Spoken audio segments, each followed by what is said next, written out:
Question number 23. A ಬಿಂದುವಿನ ನಿರ್ದೇಶಾಂಕ 5 -7 ಮತ್ತು ಬಿ ಬಿಂದುವಿನ ನಿರ್ದೇಶಾಂಕ 1 -3 ಬಿಂದುಗಳ ನಡುವಿನ ದೂರವನ್ನು ದೂರ ಸೂತ್ರ ಉಪಯೋಗಿಸಿ ಕಂಡುಹಿಡಿಯಿರಿ ಅಂತದ. ಅಂದಾಗ ಎ ಬಿಂದುವಿನ ನಿರ್ದೇಶಾಂಕ 5 -7, ಬಿ ಬಿಂದುವಿನ ನಿರ್ದೇಶಾಂಕ 1 -3 ಅಂತ. ಏನಾಯ್ತು ಇಲ್ಲಿ? 5, 7 ಅಂತದ.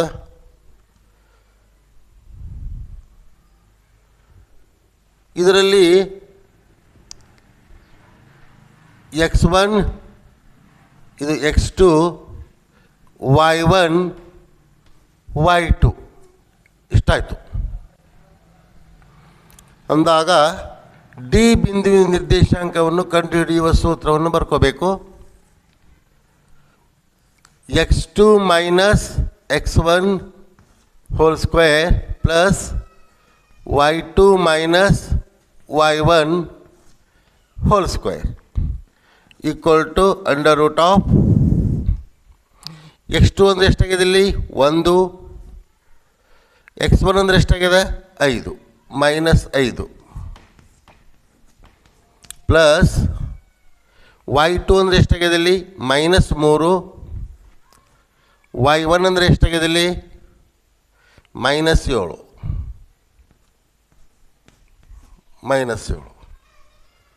Hole square equal to the under root of 1 -5 whole square plus -3 plus 7 whole square. Plus 7 ಯಾಕಂದ್ರೆ ಮೈನಸ್ ಇಂಟು ಮೈನಸ್ ಪ್ಲಸ್ ಆಯಿತು. ಡಬಲ್ ಚಿಹ್ನೆ ಬಂದವು, ಚಿಹ್ನೆಗಳನ್ನು ಗುಣಾಕಾರ ಮಾಡಿ ಅಲ್ಲೇ ಬರೀಬೇಕು. ಅಂದಾಗ ಇದನ್ನು ಕ್ಲಿಯರ್ ಮಾಡ್ಕೊರಿ ಸ್ವಲ್ಪ.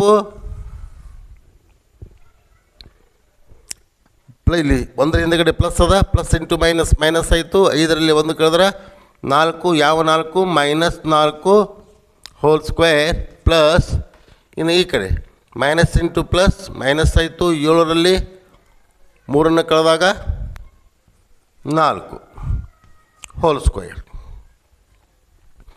ಏನಾಯ್ತಿದು? The under root of -4 square ಅಂದರೆ -4 ಇಂಟು -4 ಅಂದರೆ ಮೈನಸ್ ಇಂಟು ಮೈನಸ್ ಪ್ಲಸ್ ಆಯಿತು. 4 4 16 ಪ್ಲಸ್ 4 ಸ್ಕ್ವೇರ್ 4 4 16. ಇದನ್ನು ಸರಳೀಕರಿಸಿದಾಗ ಅಂಡರ್ ರೂಟ್ ಆಫ್ 16 ಎಷ್ಟಲ್ಲ ಅದಾವು? 16 2 ಅದಾವು ಇಂಟು 2 ಈಕ್ವಲ್ ಟು 16 ವರ್ಗಮೂಲವನ್ನು ಕಂಡುಹಿಡಿಬೋದು. 4 ಬಂತು. ರೂಟ್ 2 ಮಾನಗಳು ಅಂತ ಬರೀಬೇಕು.